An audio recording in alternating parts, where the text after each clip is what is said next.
Heroes Behind Headlines is pleased to have Duncan as our sponsor for this episode.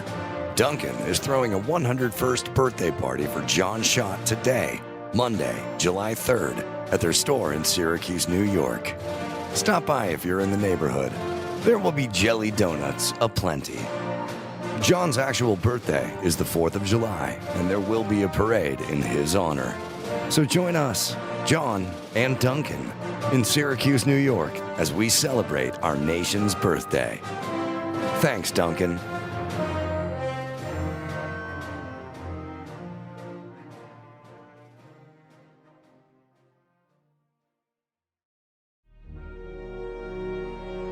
One thing I was afraid, but at that time, if you were an airman, you were killed. I mean, you were decapitated or something. The Japanese would just kill them. Yeah, so I was thinking about that, and I was trying to really make my way. But to tell you the truth, I wasn't terrified, but that was on my mind, you know. Mm-hmm. And for 3 days, I was really hungry. I finally come on a little farm, and they had cabbages growing there. So, geez, I went over there, I grabbed a head of cabbage, and I went to a place that had some trees around it, and I was eating that, and next thing I heard click of the bolts of a rifle, and there were two guys, bayonets. So that's when I was taken prisoner.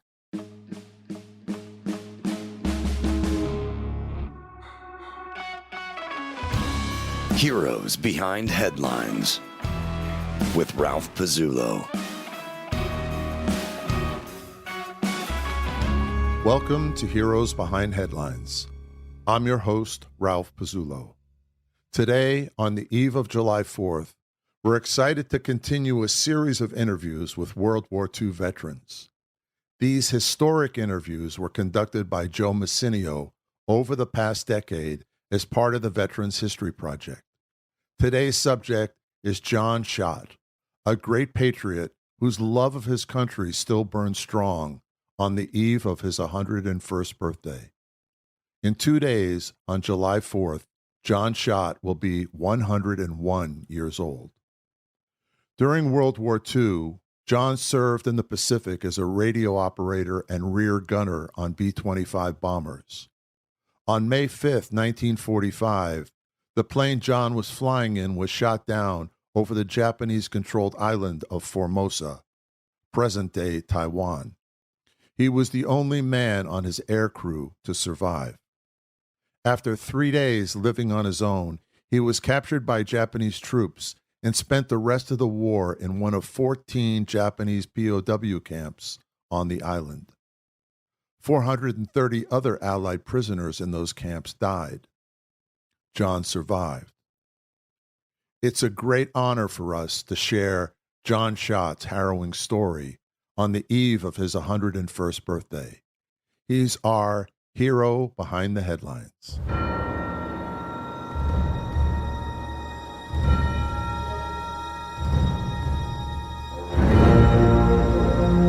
Good morning. We're here today with the Veterans History Project to interview Mr. Shott in North Syracuse, New York. Could you tell us your name, your full name and middle initial for the record? John Shott, no middle initial. Okay, and what was your date of birth? July 4, 1922. Okay. Where were you born? Aliquippa, Pennsylvania. And just tell us a little bit about your parents. Were your parents born here, or did they immigrate? My father immigrated. My mother was born in New York State, in Cohoes, New York. But we're all Ukrainians. And your father was an immigrant? Yeah.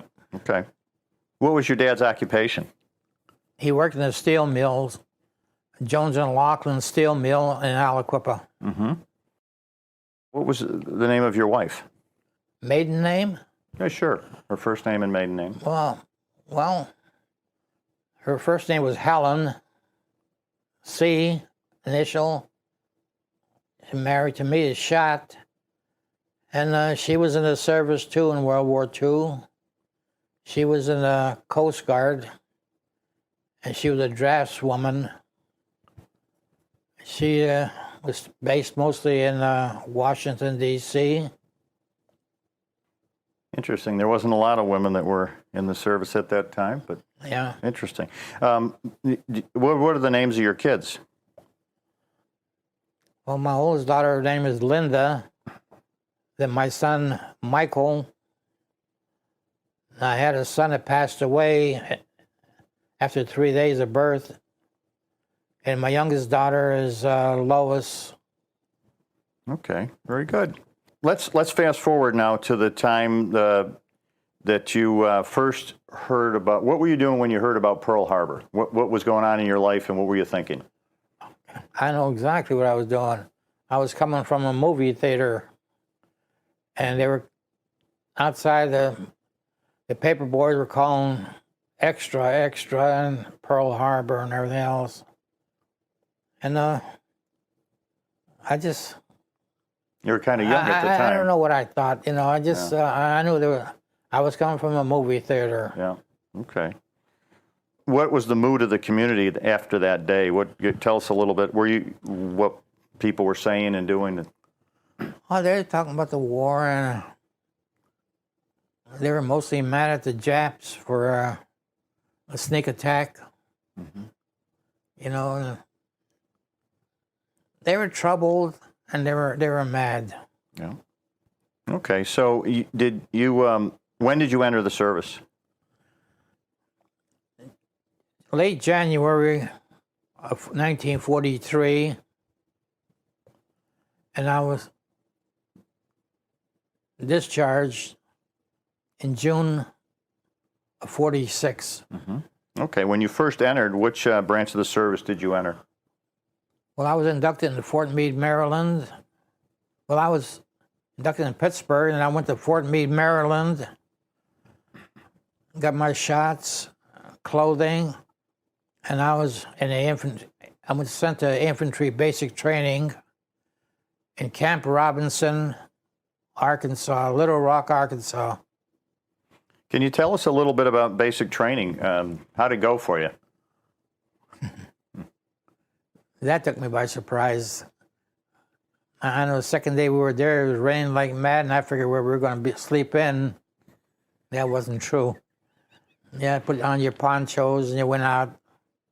So I had 8 weeks of basic training. So I went there in February. I got out of there in April.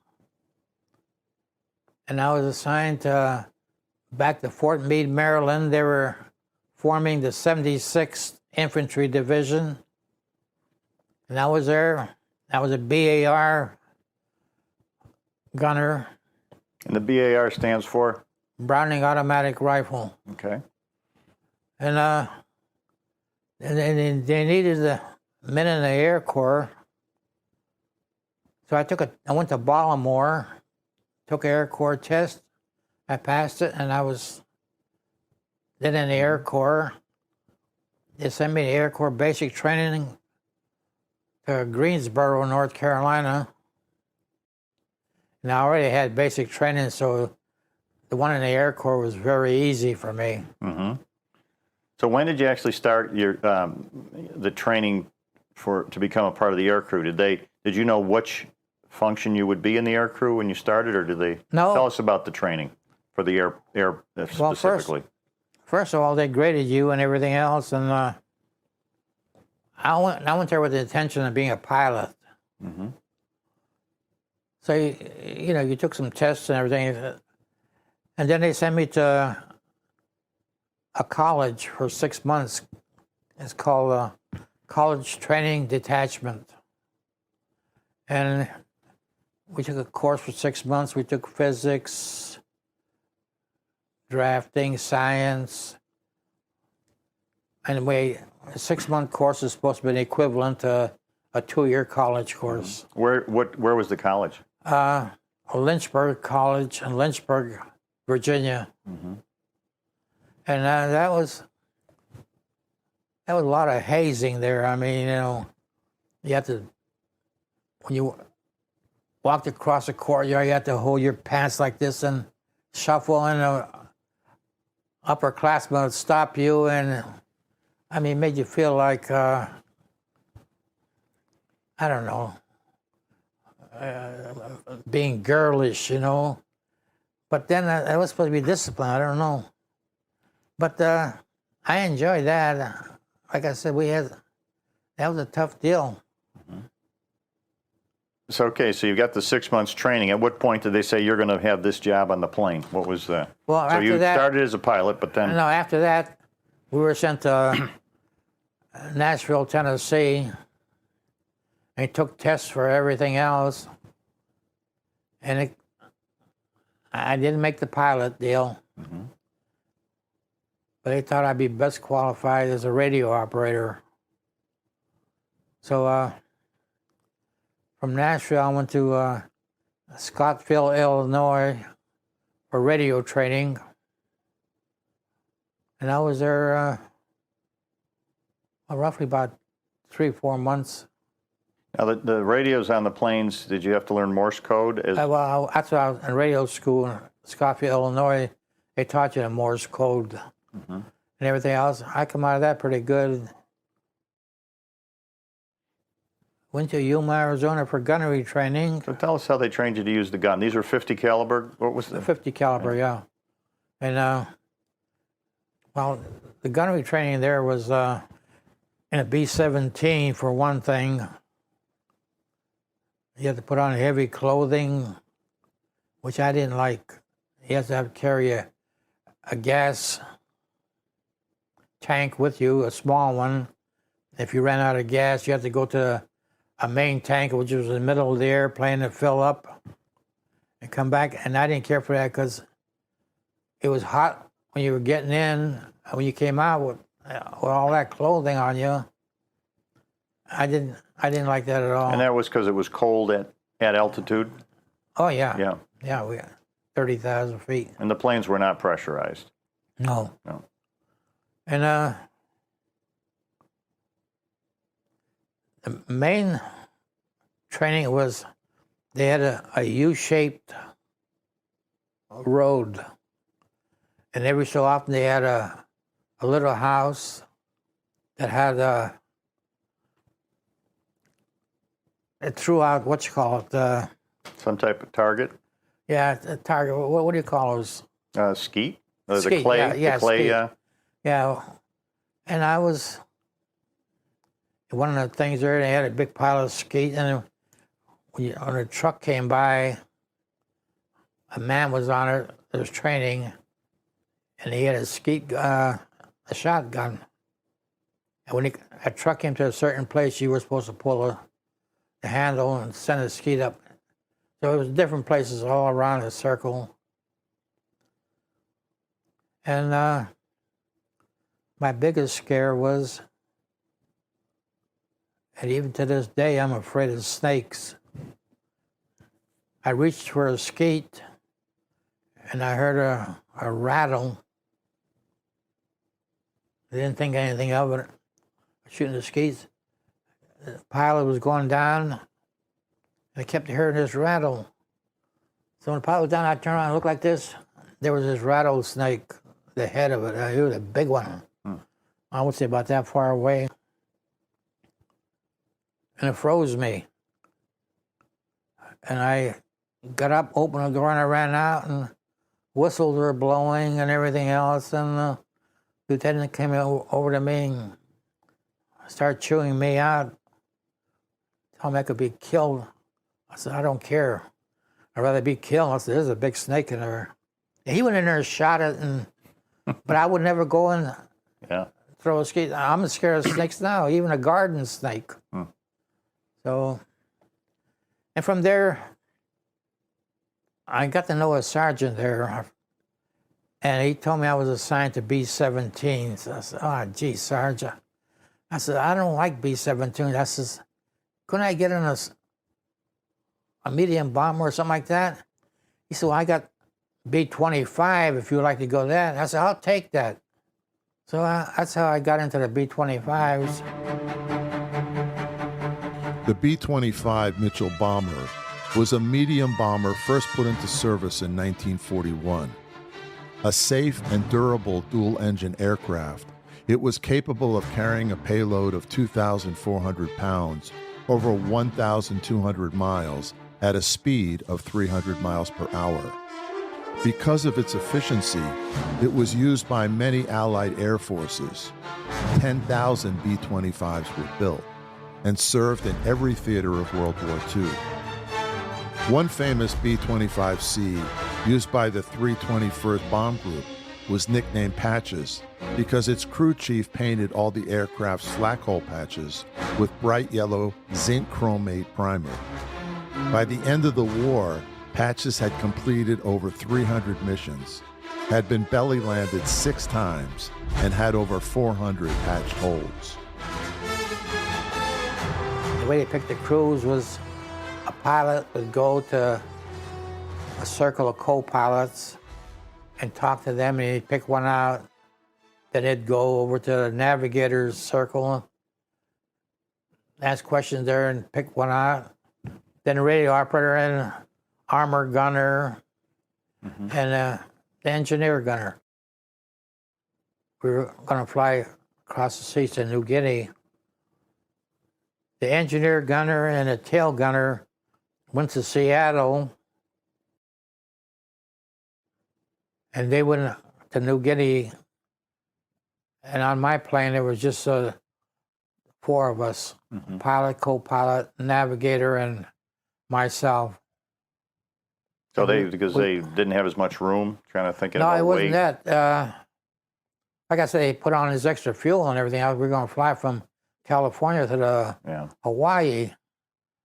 That took us almost 12 hours. So it was, like I said, they needed a radio operator just in case anything happened, you know, and a navigator. But anyway, from there, I don't know, I guess we were there for about a week. And I don't know the reason why we were there that long. But from there, we flew to Christmas Isle, stayed there for a day, then to Johnson Island, Tarawa, Guadalcanal, then Finch Haven, New Guinea. And from New Guinea, we flew across from the east side to the west side to Biak, New Guinea, and delivered our plane. And then it came back to Nadzab, which is a valley in the middle of New Guinea, for training, which is a lot different than the training in the United States. Tell us about the training. There we treetop flying. Used to fly very low. In fact, on the first training mission, we had a little guy who was a pilot. He's going to train us. It's called skip bombing. Had a big 500-pound bomb. You go along, you'd release it, and you veer off, and it would hit a log barracks, you know, training. And I'm sitting there in the waist, nothing. And look, and I see this long reeds going by the window. What the hell? I figured we were crashing. But nobody hollers. I hollered at them. They says, this is training, nothing is wrong, this and that. Okay. So he was at treetop level then, obviously. Yeah, it was treetop. We flew very low. Is that the way the Mitchell, that was the method of operation of a Mitchell typically, or that just that? That was the training that they did over there. That Mitchell was the best airplane. That was a great airplane. Tell us about that airplane. I want to hear in detail about the plane and why you liked it. Oh, geez, that airplane, you know what a B-24 is? Yes. Well, this is a miniature B-24. It had twin stabilizers, 2 engines. I get in that airplane and they started up there.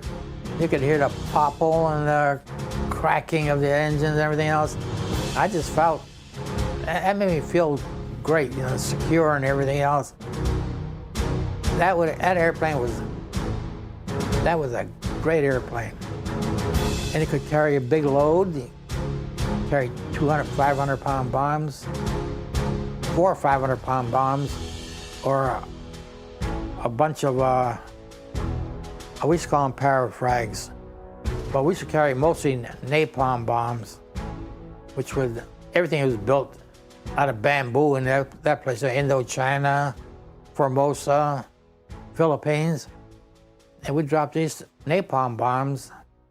It's like, once they hit, it's like tar. They would spread all over the place, and it was burning. So, and there's a few times we flew a Japanese airport, dropping parafrag bombs, which was bombs were on a parachute, and they had a grenade on them, which was about the size of a pineapple. And the purpose of that was when you drop it, it would explode, and the shrapnel would go into the motors of the airplanes, demolish the airplanes on the ground. But So did they explode above ground? oh yeah. So was there an altitude They were sensor? low. They had a parachute, a timing device of some kind. But anyway. So you had to get out of there, obviously, when you dropped that. That wasn't as bad because you were flying by it. I mean, the parachutes would float down, so you were out of the way. Yeah. But most of the time it was bombing railroad yards. So was it always low-level stuff? Oh, yeah, always. So you were up close and personal. Huh? You were pretty close to what was going on when you're in the Mitchell. Oh, yeah. Yeah, I mean, we flew so low. I mean, you can see the railroad tracks. In fact, I still remember seeing this little cart drawn by a woman and a little kid with a water buffalo. I was a 5th Air Force, 345th Bomb Group, 500 Bomb Squadron, B-25s. When the Mitchell went up, did it go in groups of a certain number of planes? Was it solo? Tell us the way that operated? Well, what was a typical mission? You had 3 in a group. You had about 12 who were flying in a formation. It was, I don't know, it was a squadron, but it was a group. Yeah. And you flew along. They only had 1 navigator. For the whole group? Yeah, the one would serve as a navigator. Everybody followed on them. And the tail gunner mostly was left out because this was in 45. So there wasn't very much of a Japanese Air Force. Some, but not very much. So on our missions, and you didn't fly with your same pilot, it was mixed.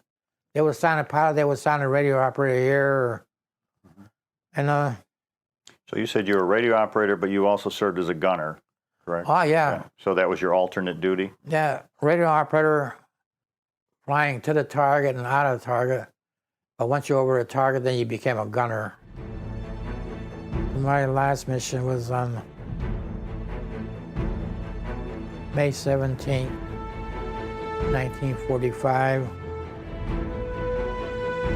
We were flying in a valley, I know that, because the hills on either side of us, I could see, there had to be caves, I could see muzzle flashes. Shooting at you? From guns, And I still don't know whether we were shot down or whether we hit something. More than likely we were shot down. But we were evasive action, flying up and down,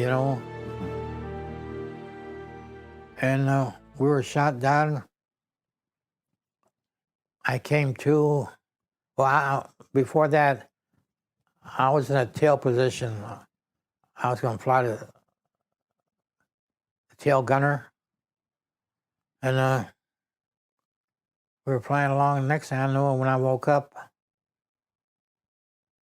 the flak helmet cracked, and cut my ear over here.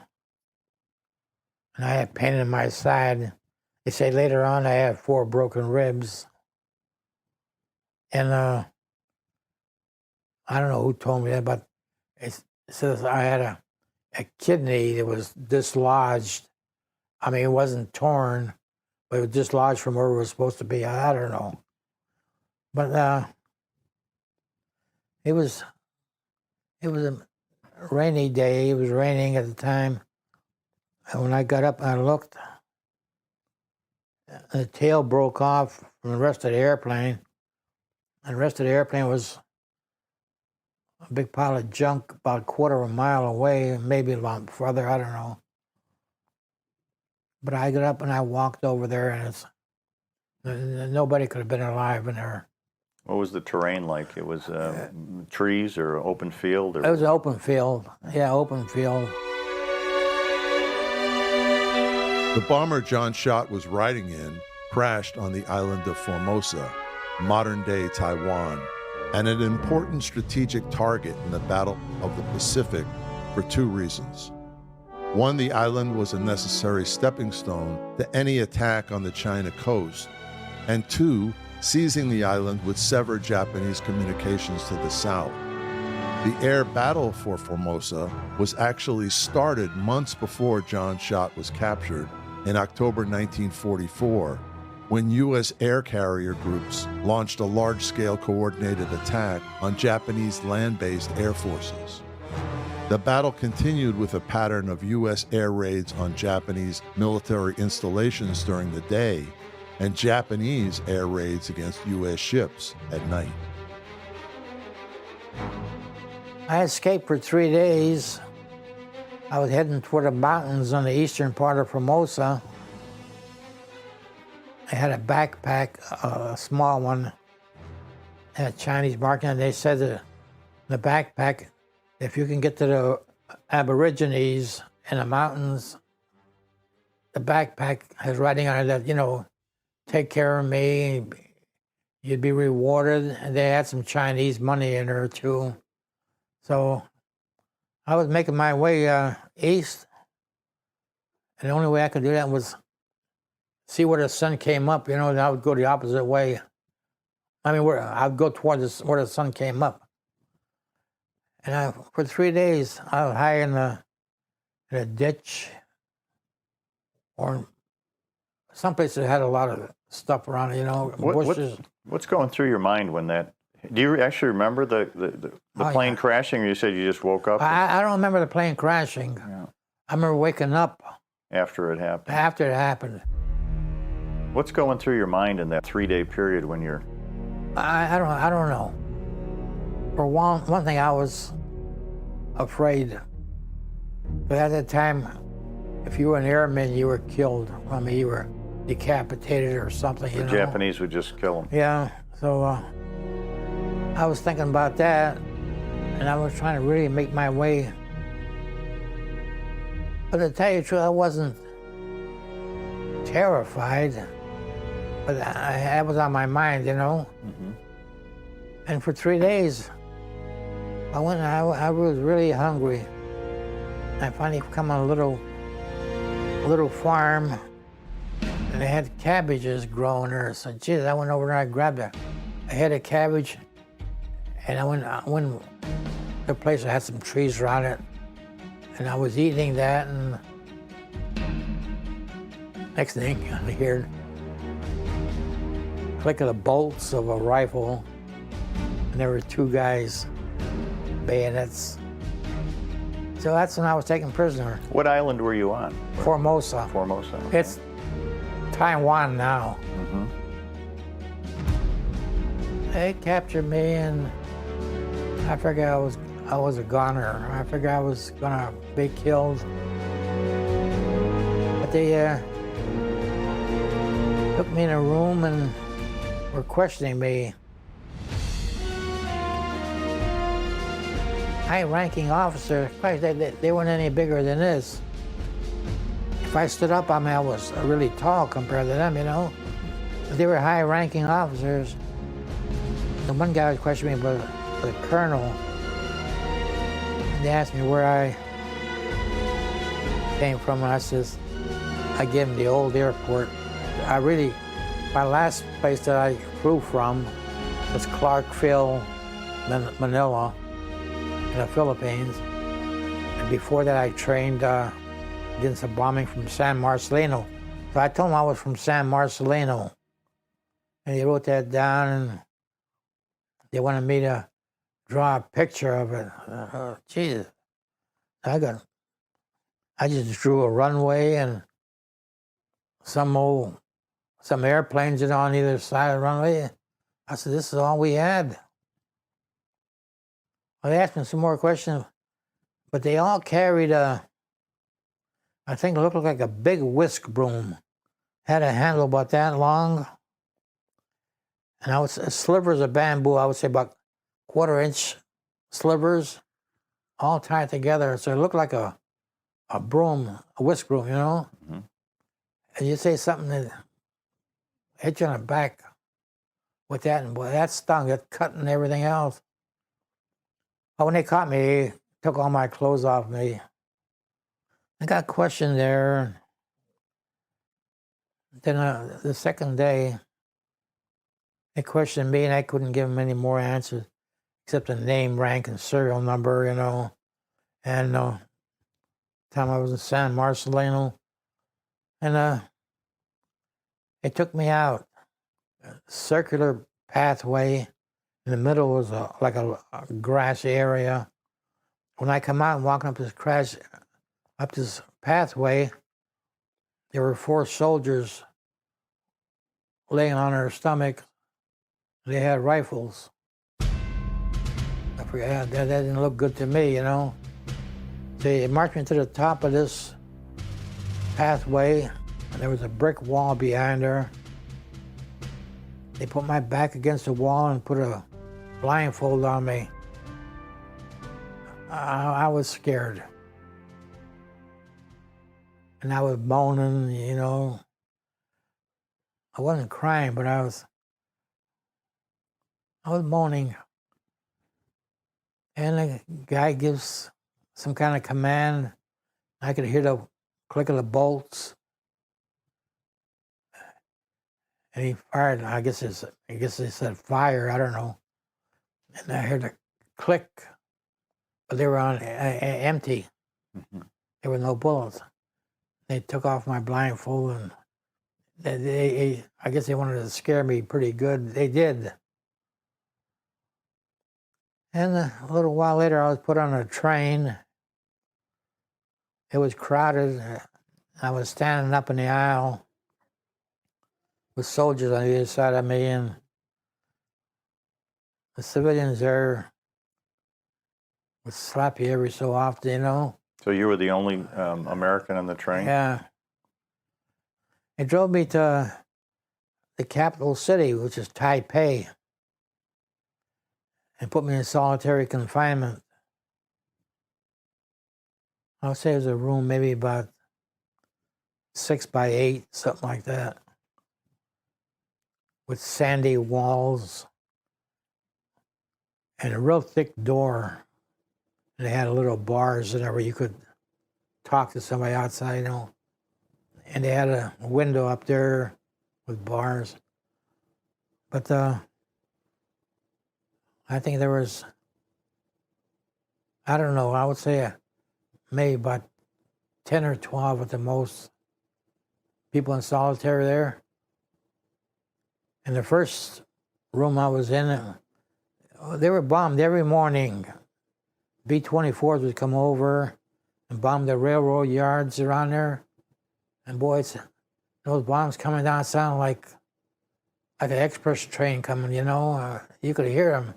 You hear the pounding of the AK guns from the Japs are real close. My ceiling fell down, but I didn't get hurt because I was underneath the door. Mm-hmm. And the ceiling fell in, and they come in there, and they really beat me, but good, like it was my fault. I had blood all over me. And they moved me to another cell, And I was told an Englishman who was in a cell across the hall escaped and was trying to get away, and they caught him and they killed him. So I was moved to another cell. We got a rice ball about the size of a tennis ball, and that was it. During the course of the Second World War, Japanese Imperial Armed Forces captured almost 140,000 Allied soldiers during the fighting in the Pacific and Southeast Asian theaters. In total, they opened at least 130 camps to house Allied prisoners. The conditions in the camps were generally deplorable. Clothed in rags, Allied POWs like John were forced to subsist on a diet of sometimes as little as 600 calories per day, resulting in widespread malnourishment and critical levels of starvation. Due to the mass starvation, a general lack of available medical treatment, and rampant abuse, U.S. POWs faced bleak prospects for survival. According to the post-war Tokyo Tribunal, the death rate for Western prisoners was 27.1% across Japanese POW camps, a rate more than 7 times higher than that of prisoners of war under either Nazi Germany or Fascist Italy. Every once in a while, they would throw a little bit of sweet potatoes in there. But I didn't blame them for that because they had to have a shortage of food. I mean, they didn't have much shipping coming around anymore because we took care of all their shipping. So I didn't hate them for that. The guards were mean. They'd poke you with a rifle. I had one commander, they changed every week for a commander to camp. I had one guy that was a good guy. You had a bucket there where you'd go to the john. They'd untie you, you know. You go to the john and you go to empty it outside. So this guy was a good guy. He wanted to know some things, how you would say something in American, you know. Mm-hmm. And he would tell me in Japanese, like tamango is eggs, you know, and moshi moshi and all that stuff.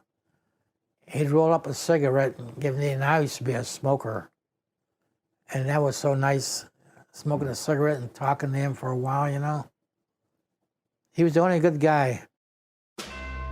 Later on, I found out I heard a guy about 2 weeks after me, catty corner in a cell, I heard him saying to the officer that he was a radio operator on B-25.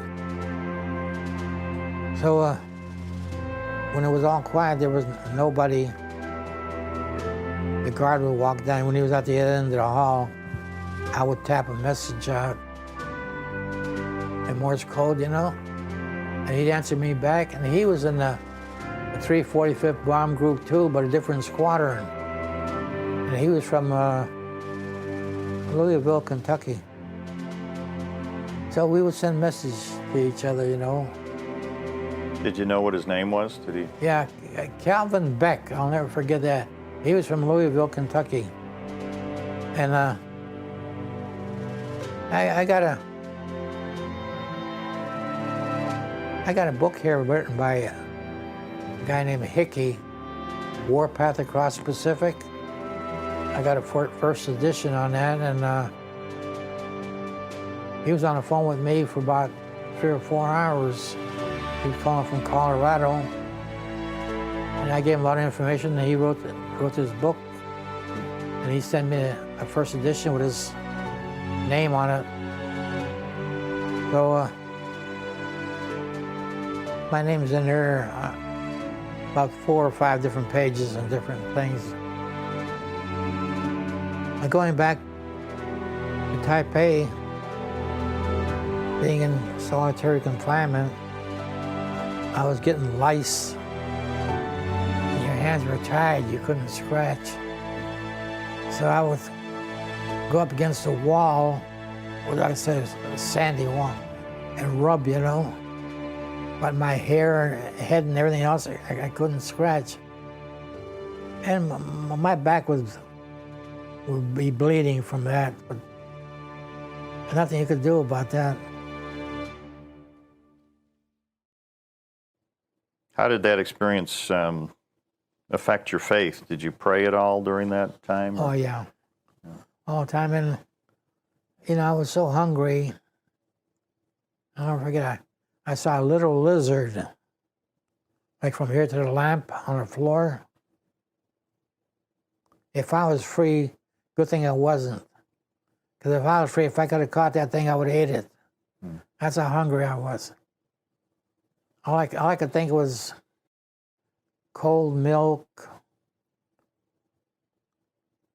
It's my mother's cooking, like stuffed cabbage and jelly donuts and cold milk. But did your family know what had happened to you, or do they think you had died in the crash? I don't know. Don't know? No, because the only thing I remember for that, it was one day I looked in the corner and everybody thinks it was just a mirage, nothing. My father was standing there. He had a cue stick in his hand and he was chalking up. He was a good pool player in the Ukrainian club there. He was chalking up. And I said, what do you say, Tat? We used to call him Tato. He says, I know you're scared. Talking to me in Ukrainian. He said, but don't be. He says, you'll be home for Christmas. And he went away. It was not a mirage. He was there. So, and he was right. I got released in September and I was home for Christmas. The only thing they told me that Roosevelt died, the president. Well, I didn't know whether to believe them or not. It was a guard that told me that. So I didn't think anything about that. The atom bomb, I didn't know anything about that until after. But anyway, when that happened, apparently the Japanese were surrendering in August. And all of a sudden, everybody was nice to everybody, you know. And he took us out of there, put us in a truck, and took us to the main prison yard where they had the soldiers from Bataan, the Philippines. They had English soldiers there from Singapore. So it's a big thing. And the things I saw, I mean, those guys from Bataan Death March, they must have suffered like mad. They were, you could see bones, you know, through the skin and everything else. And I was there and I started getting what they call beriberi. My legs started to swell up.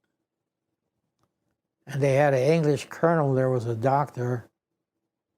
And he told me there was a lack of proteins, meat and everything else. Well, how did your weight, what happened to your weight while you were in captivity? When I come back to the Philippines, I weighed 93 pounds. How much were you before you? 147. So if any women want a good diet. That's the hard way. Oh, it's, boy, I tell you, you don't know what starvation is. Every Sunday I bring food there for the food pantry for people. Because I know what they is when they starve. I give good money to the Rescue Mission and Salvation Army for their Easter dinners and Thanksgiving dinners, Christmas dinners. And it just makes you, it's so sad to see all these people eating at a table, and I don't know, it shouldn't be like that. when I was in the Philippines, go to breakfast, I'd come out, you see little kids, they used to have little cans, lard. I know when I was a kid, you'd go to the store, they used to have lard in there. If you wanted to buy lard, you know, they scoop it out and put it in a... These kids would be there with these little buckets, and guys would dump their coffee and with little eggs they had in the same bucket. You know, I used to feel so damn sorry. I'd go around and I'd get more eggs, it was powdered eggs, and everything, you know. And I'd come back and they only had the one thing there, and to dump it in there and all that is mixed up. Made you sick. But when you're hungry, you'll eat anything that's edible, you know. And when I got on that ship, I ate like I had never ate before. They had steak for breakfast. I couldn't believe that. So I went on the carrier, got deliced, come off of it, and the guy says, I'm going to put you on a DE to the Philippines. I said, what's a DE? Destroyer escort. It's a small destroyer, but it was fast. And I got on that, and that plane, that shit was so clean. The cement floor was painted red, you know. They took me around the engine room, that was clean and everything else. And the food, oh, Jesus. I think it took us maybe a day and a half. I'm just guessing to get to the Philippines. And there I was processed and everything else. Put on a ship to San Francisco. I think it took us 15 days. We only stopped once at Anahuac for fueling. Other than that, we got to Frisco. What did you think when you saw the Golden Gate Bridge for the first time?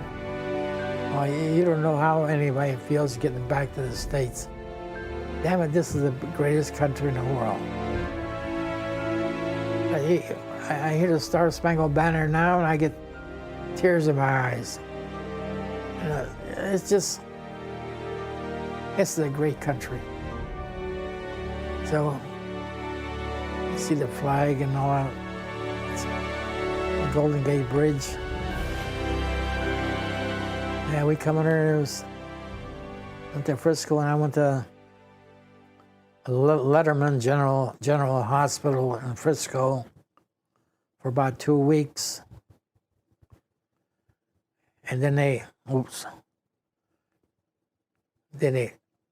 depending on where you lived and everything else, you know.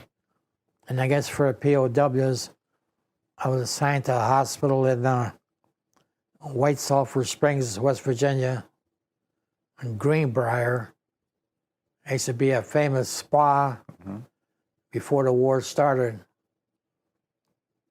And I was in a room, a beautiful room, with another person. On the back of the door, they had a thing there, $1,000 per night. Now, you're talking about the 40s. Back in the 40s, yeah. Hell, I was working for 42 cents an hour. $1,000 a night, you know, it had to be very rich people to stay there. We ate in a dining room, a huge dining room, big chandeliers and everything else. Got waited on, treated like a king. How long did you get to stay there? I stayed there from October to June. And what gets me, in World War II, they had something like over 10 million people in the service. Everybody came back. Everything was organized, this and that. You had the GI Bill. you know, you go to school and all that stuff like that. Now, you have 500,000 people in the Army, and there's big problems with the VA, and there's problems here. They don't have housing, they don't have... It was so disorganized now, and yet I can't believe how great it was. Everything was during World War II. My father passed away before I went into service. He passed away when I was 17. And I went back to see my mother. Tell us about the reunion. How'd she handle that when she saw you for the first time? I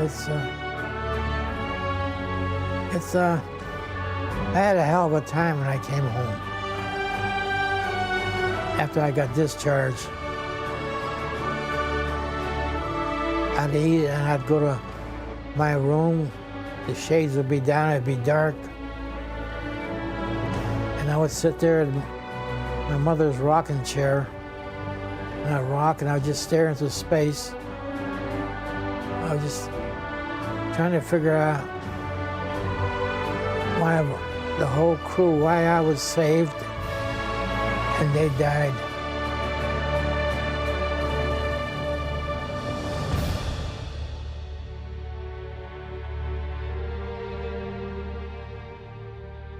I was there for a long time like that. Then I had the FBI come in, question me. Then I had to go to a psychiatrist in Pittsburgh. Why did the FBI need to talk to you? About the treatment, if I knew the guys, people named that they were going to go after prosecute and everything else, you know. And I told them, I said, I didn't know any names, but I told them there was one guy that I would vouch for. I mean, I would say was a friend, you know. But then a psychiatrist, and take a bus, go 20 miles to Pittsburgh, and it was just, but I couldn't figure out why I was saved and they weren't. At what point did you go to work or school? How did you kind of get out of that? How did I get to go to work? Yeah, how did you kind of break out of that depression or whatever PTSD that you had? Well, when I got discharged in June of '46 at Fort Meade, Maryland, I was going to re-enlist because I really liked the service. But I got discharged on a Sunday, and they told me that I could go home, stay home for 30 days, and re-enlist while I was home. That would still be continuous, you know? So when I got home, I forgot all about that. But when I got discharged in June, before we were still in the States, the three non-coms, the engineer gunner, myself, and the tail gunner, we said to each other that if anything ever happened to one or the other, we'd go see the family and tell them personally what happened, you know, instead of just getting this letter or telegram. So my engineer gunner, like I say, his wife, he only knew her for 2 weeks, and she was a spar. On November 23, 1942, legislation passed by the U.S. Congress created a new female branch of the U.S. Coast Guard known as SPARS, a contraction of the Coast Guard motto, Semper Paratus, always ready. These female volunteers went through vigorous training and filled shore jobs in the United States, which freed Coast Guard men to serve at sea and overseas. More than 10,000 women volunteered for SPARS between 1942 and 1946, including African American women, beginning in October 1944. I looked at her, and she was standing like over here, and her husband was over here. His name is Bill Kozak.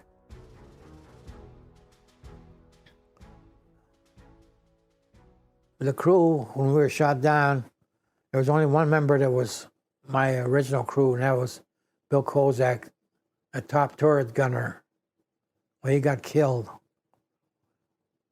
So from Fort Meade, I took a train down to Philadelphia. That's where she lived. That's where she originally born in Scranton, but she lived in Philadelphia with her sister. And I was dumb at the time. It was 5 o'clock in the morning. And I took a cab from the station to the house. I should have waited till later. But anyway, I knocked on the door and this man comes down. And I told him that I was there to see Helen Kozak. I told him who I was. So he hollers up the stairs, and she comes down, and we talked, most of the morning. And I was going to leave from there, go home, back to Pittsburgh. Well, she was there. We talked, and I said, well, I'm going to go to a hotel. I said, get a little rest, and I said, I'm going home. She says, you can stay here. We got a spare room upstairs. You can stay here, and then go. Okay.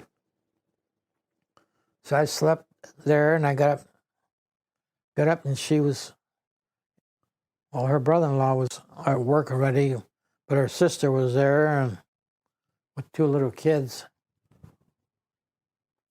So I woke up and I had breakfast, and she just, would you like to go see my other sister lives, further away? I said, yeah. I figured, well, I can always catch a train. So I went down and visited with her, and we'd come back, and I saw a nightclub there, and I said, Jesus, do you drink? She says, not very often. She said, but I do have a whiskey sour once in a while, and I felt like a beer. So I said, let's go in there. So we went in there, and we talked some more, and they had some girls singing. And we come out, and we talked some more that evening, and the next day, I still hadn't gone home.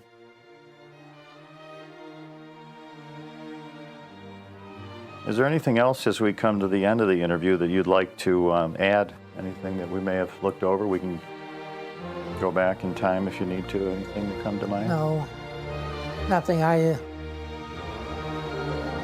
Except I've been retired since '83. My wife and I were married 52 years.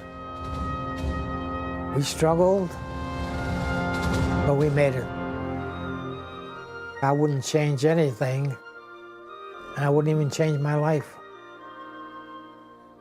I'm satisfied with my life. I enjoyed it. I did things. The only thing I got to say to people,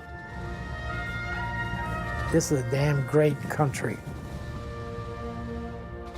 Sergeant John Shott served his country in the U.S. Army Air Corps from January 1943 to June 1946. He was only 22 years old when he was captured by the Japanese and thrown into a prisoner of war camp, the only survivor of a B-25 bomber shot down over Formosa. From May 17, 1945 to September 7th, he suffered brutal treatment at the hands of his captors, but he never lost faith in his country, his family, or himself. Today, soon to turn 101 years old, you can still feel the emotion in John's voice when he talks about his love of the United States of America. Therefore, it's only fitting that we thank him for his decency and service just days before we celebrate our country's birthday, July 4th. It's with great gratitude that we name John Shott today's hero behind the headlines.